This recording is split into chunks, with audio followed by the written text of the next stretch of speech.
Coming up next on Arizona Horizon, the state jobs report for October is in. We'll crunch the numbers. Also tonight, a local hospital ushers in what it calls a new frontier for heart patients and learn how to create a cat-friendly home for you, your cat, and your furniture. That's next on Arizona Horizon. Arizona Horizon is made possible by contributions from the Friends of 8, members of your Arizona PBS station. Thank you. Good evening and welcome to Arizona Horizon. I'm Ted Simons. The U.S. House of Representatives overwhelmingly passed a bill today that would impose new regulations on refugees from Syria and Iraq. The bill would require Homeland Security, the FBI, and the Director of Intelligence to confirm that refugees from those countries pose no threat. Arizona Representatives Trent Franks and Paul Gosar voted in favor of the bill. Well, I think given the recent attacks in Paris, our commitment and our responsibility to keep this country safe is sort of raised in the minds of all of us in terms of awareness.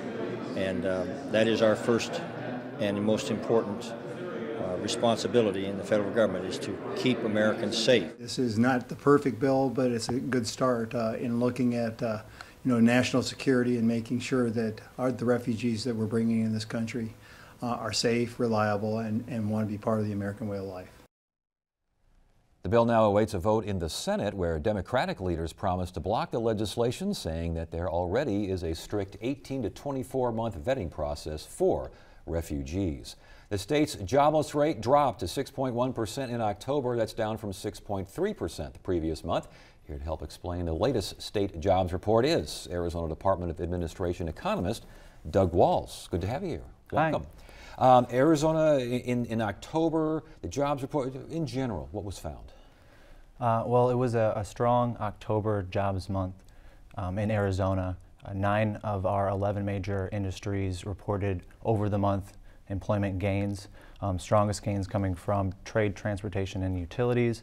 And a lot of those jobs are going to be our seasonal job gains that we're anticipating for holiday season ramp up. So we're going to see a lot of seasonal jobs in retail trade and a lot of jobs in transportation. I think we've got some graphs here. The first one of the overall jobless rate, and as I mentioned, it dropped from 6.3% in September to 6.1%. Pretty good. Still trails the national average, though. What's going on there?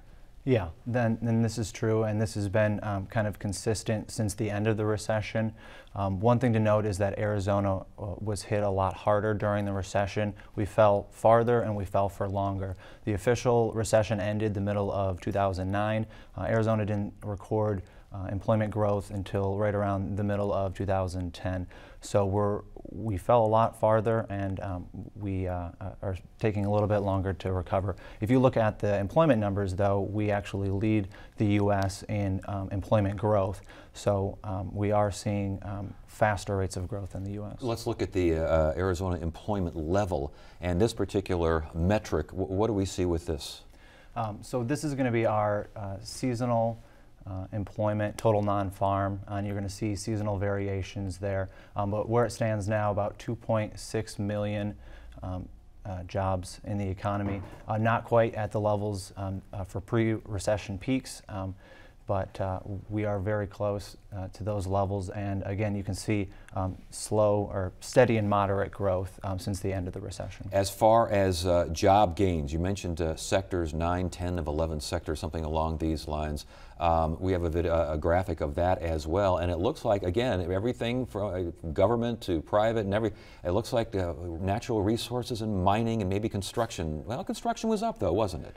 Construction was up over the month, and over the year it's showing above 3% growth, which is a very good sign for the economy as a whole. And that sector, natural resources and mining, that's going to be affected.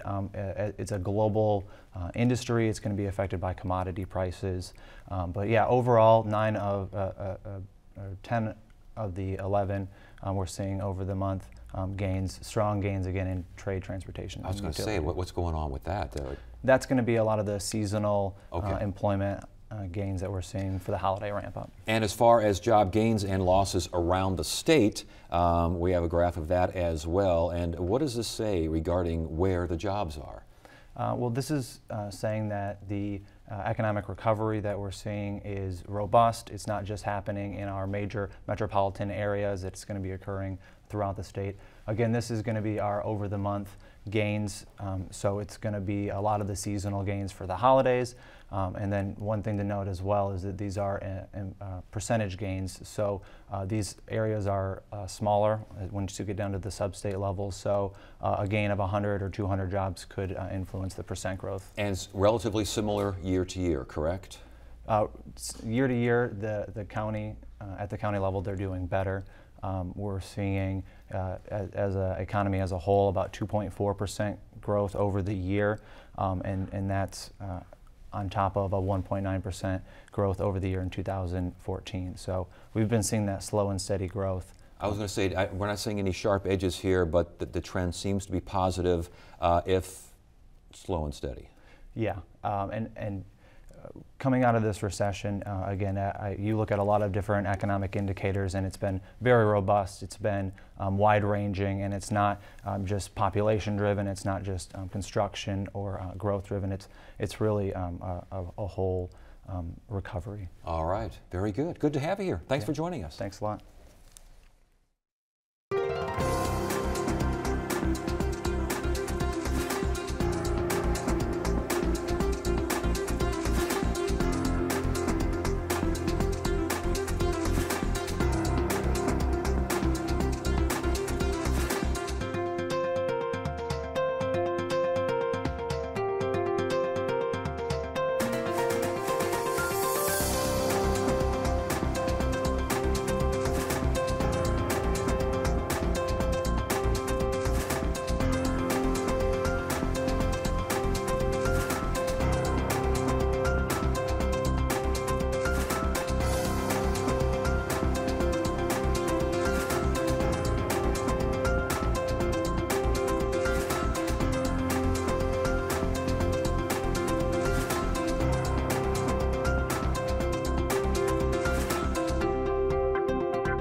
Dignity Health St. Joseph's Hospital and Medical Center is the first hospital in Arizona to use a new form of stent to help save the lives of heart patients.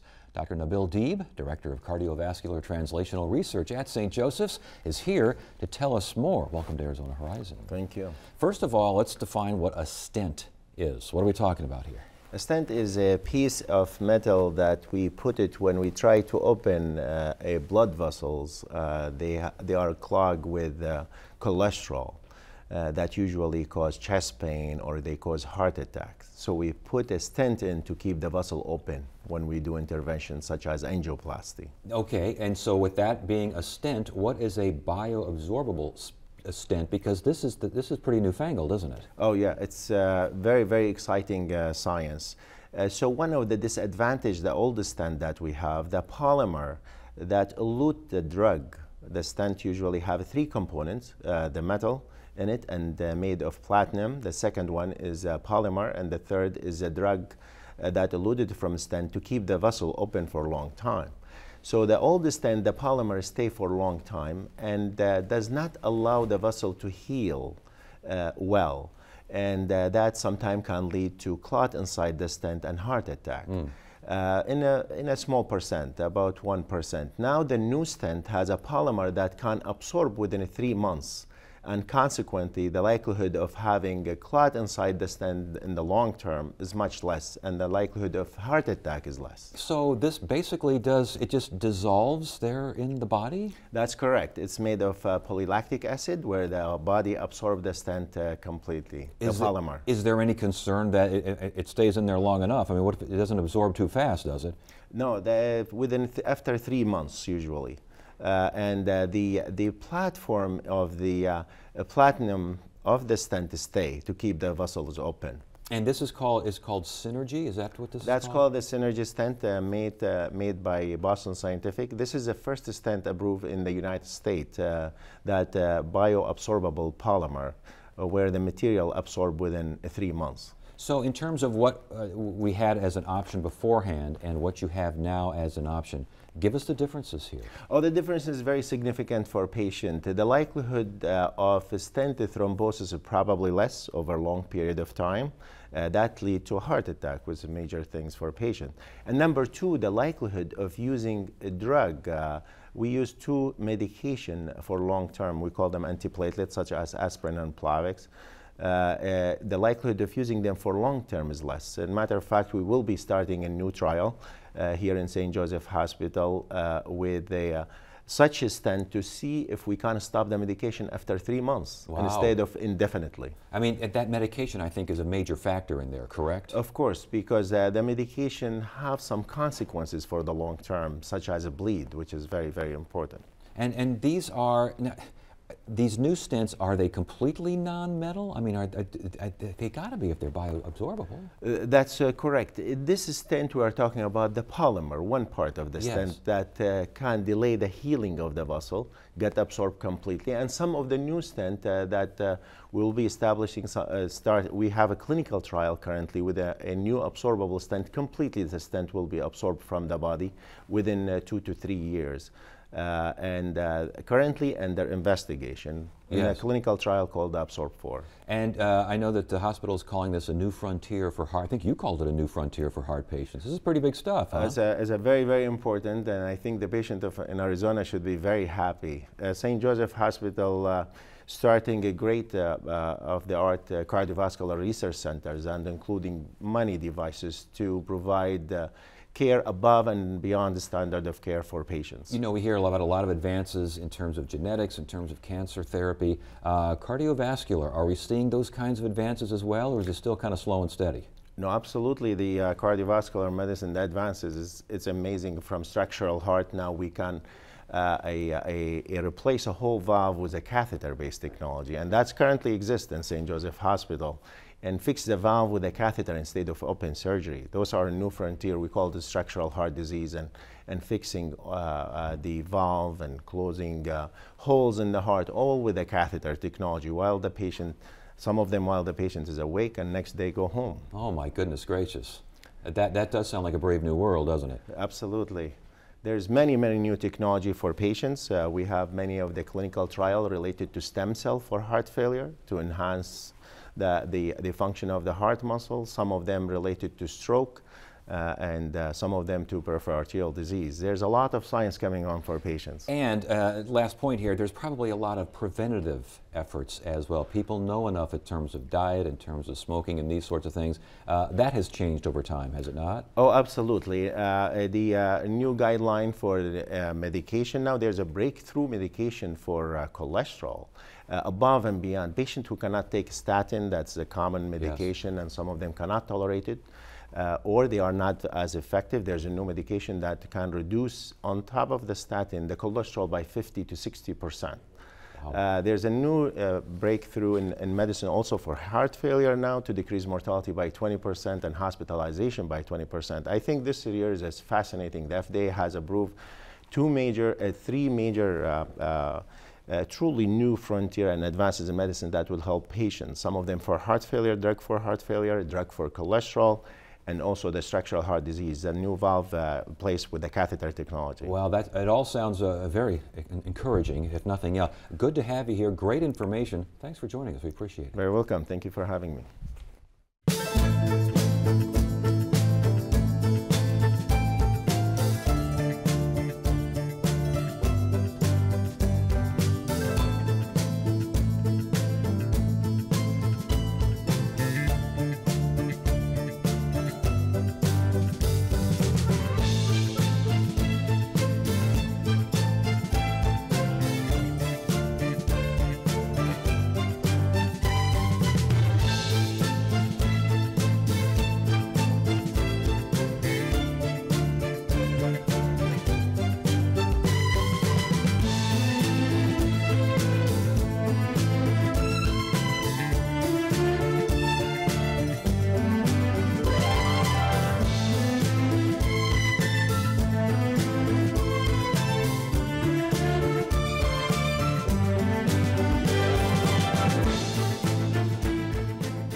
Get the inside scoop on what's happening at Arizona PBS. Become an 8 Insider. You'll receive weekly updates on the most anticipated upcoming programs and events. Get the 8 Insider delivered to your email inbox. Visit azpbs.org to sign up today. Cat behaviorist Jackson Galaxy, also known as Cat Daddy, star of Animal Planet's My Cat from Hell, has joined Kate Benjamin of the popular cat design website housepanther.com to write a new book, Catify to Satisfy, simple design solutions for creating a cat-friendly home. And anyone with feline friends knows that a cat-friendly home is a happy home. And here now are Jackson Galaxy and Kate Benjamin. Good to have you both here. Welcome to Arizona Horizon. Very good to be here. Oh my goodness, this is an interesting, it's kind of a collection of ideas regarding how to turn your home into a nice place for cats. Yeah, and it's actually the second collection. The first collection we did last year called Catification. The second that book hit, all of a sudden people are shooting us letters and emails saying, no, look what I did. Yeah. Look what else you could do. And then this came about. Can you create a cat-friendly home that's still a nice home, that doesn't look like it's overrun by cats? That's exactly what we want to show people. So what we did is we put together a whole bunch of examples from people who've done exactly that. So we want to show you, you can actually put in all of those things that the cats need, but it doesn't have to look like the crazy cat lady. It can all be integrated with your style. And I want to get to some photos here in a second, but I know you write about base camps and signposts and cocoons. Yeah. What are you talking about there? I'm talking about a lot of stuff. Yeah. But base camp, the idea of base camp, you know, cats define their, what I call their cat mojo, their security, their confidence. They define that by ownership of territory, and the way they do that is they soak their scent into things. They just lay on something, it smells like them, they got their mojo. So you take a room, you put a bed in there, you put a scratching post. Litter boxes are signposts, you know, and those territorial signposts, you put them in one room, that room is base camp. So if they're feeling a little scared, a little hesitant, that's where we start, you know, and if they can find mojo in one room, then out comes all those scent soakers into the rest of the house, and suddenly they own the whole place, you know. And yeah. So a signpost is, the way I explain it is, you know, if you've got on your mantle, you've got all these framed pictures, you know, high school graduation, wedding, all these, and every time you walk by those pictures and you sort of adjust the frames, you get that pride, you know, of this is my life, I own this. Cats have the same thing when they put their scent into something, and every time they walk by it, it's like they're straightening the frame of the picture and they say, yes, I own this, and they feel a sense of pride. I know a lot of people, every time their cats walk by the sofa, all of a sudden the cat has a sense of pride in the sofa, which is not necessarily a good idea. As far as scratching is concerned, how do you have a nice house with nice furniture and nice cats? Well, the key to scratching is choosing the right type of scratcher. We're looking at both materials and the angle that they're scratching at, and then it's all about placement. So you really have to look at where you're putting those scratchers in your home, and you want to place them in the most socially significant places. So right by the sofa or near your bedroom, places where you spend the most amount of time. We have oh, sorry, and I mean, you know, one of the things that's so important for people to realize is it is a compliment. When your cat walks up to the couch and they scratch, of course, it's a backhanded compliment, I know, but what they're doing by putting their scent and their visual marker there, they're complimenting your scent. Your scent is strongest at that couch and your bed, 2 places in the house. They are saying, you and me, we co-own, you know what I mean? We're co-owners of this house. That's a compliment. They're probably wondering why you're not scratching it too. Exactly. Right. We have an example now of something like a wall placement. Which actually doesn't look, I mean, that doesn't look bad. That looks almost like a wicker design or something. I love that one. This is something that was submitted by one of our readers, and it's a really easy DIY. She did a beautiful job. They're basically sisal pieces of sisal carpet that she placed on the wall, and then she made all that molding to fit them right in with her decor. So this is a great example of something that you might not even notice that it was for the cats, but it gives them what they need. And we have another example now, I think, of just kind of one square, which is maybe a small, and there, of course, is Mr. Wonderful doing his business there, but I mean, that doesn't look bad. No, of course not. And that's the whole point. You do not have to sacrifice your aesthetic in order to make your cat happy. That's the whole point here, that folks don't get more cats because they're afraid that people are going to walk into their house and they're going to say, oh, a crazy cat lady lives here. And it doesn't have to be the case. As far as litter boxes, This, of course, is provided, of course, they use the litter boxes. Most cats seem to, although I know you've dealt with some. Yeah, just a few. Yeah. Can you have litter boxes around the house and again not have that smell and that look and that? Well, this is a place where Jackson and I sometimes butt heads. So he will always advocate for open litter boxes, not enclosing them.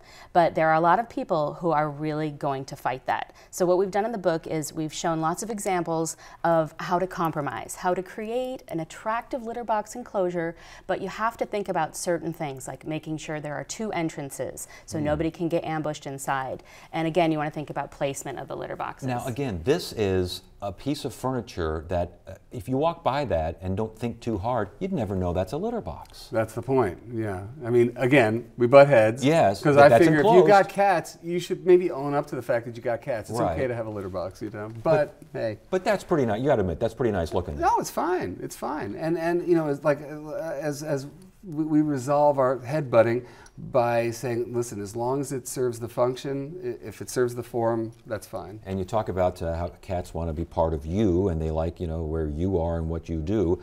We have a shot of a bathroom in which, I mean, it's a bathroom in all ways, shapes, and look at that.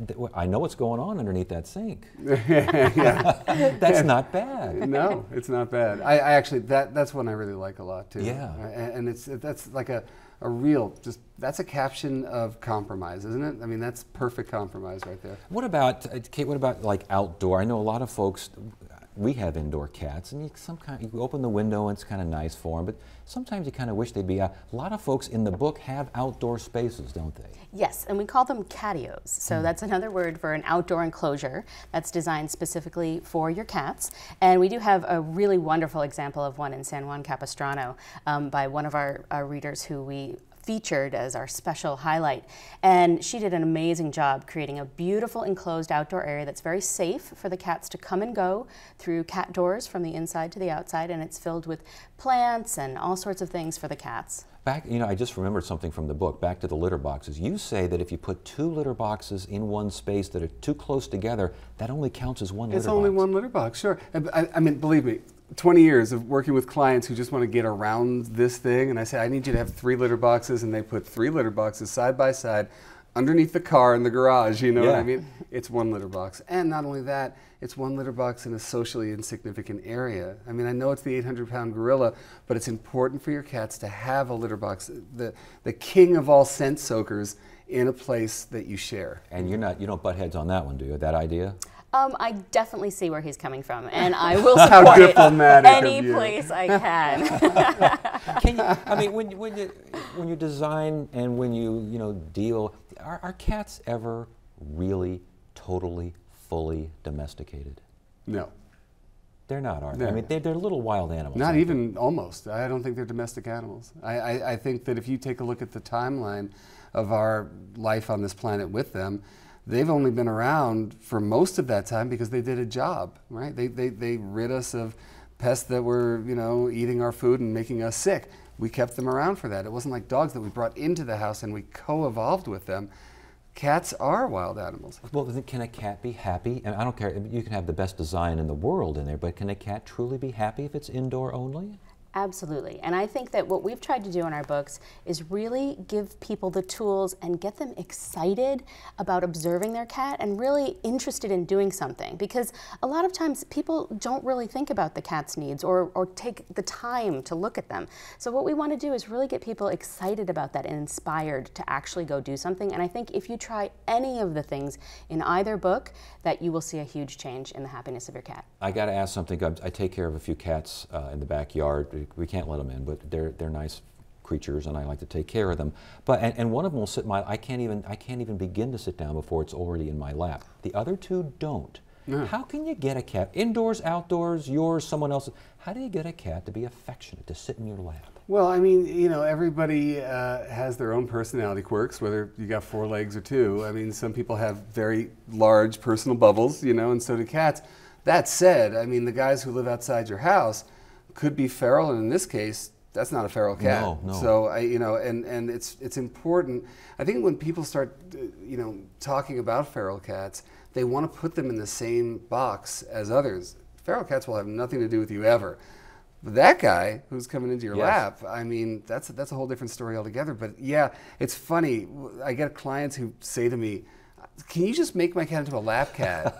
No, You can't do that, no, They no. either are or they're not. You can only bribe so much. Yeah, well, and you could probably fix up your house. You did a great job with that, with the House Panther, and great job with the show.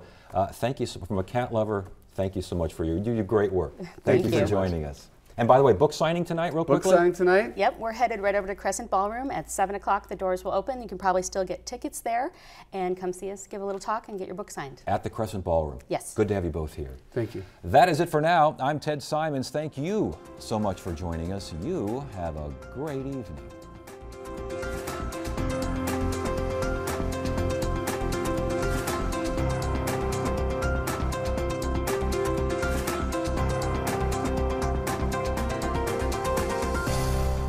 Arizona Horizon is made possible by contributions from the Friends of 8, members of your Arizona PBS station. Thank you.